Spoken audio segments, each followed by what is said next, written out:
this is not a combat role for the Right. United States. There's some 275 U.S. military personnel, some in the region, some on the ground at the U.S. Embassy. The U.S. Embassy is a huge, sprawling complex, really a city within a city here in Baghdad. Thousands of employees, some 5,000 employees there.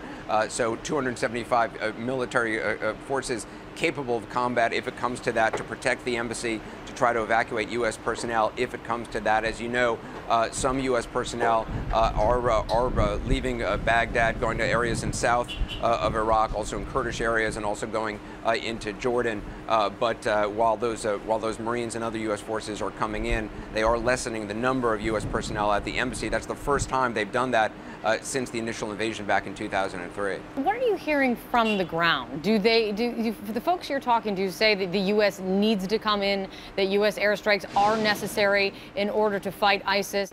Look, it really depends who you talk to, but I mean, there's certainly a lot of pride here. There's certainly a belief among a lot of people. You talk to these volunteers, you see these volunteers showing up in huge numbers, really without, in many cases, without military training.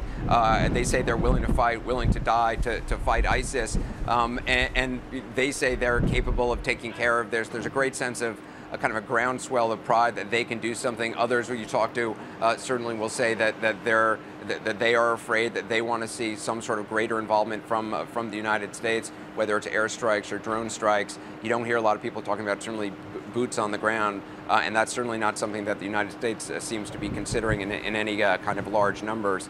But the concern here in the call by religious leaders to take up arms to defend the country is that this basically becomes a sectarian bloodbath, that the divide that has existed here for a long time between Sunni groups and Shia only gets wider. And that's something that the government here really needs to try to address. That's something that the United States, Britain, basically all outside powers are saying. Whether or not the government here is actually willing to do that, reach out to some of these Sunni groups, which are now aligning themselves with ISIS, even though they may not agree with the tactics or even like this force.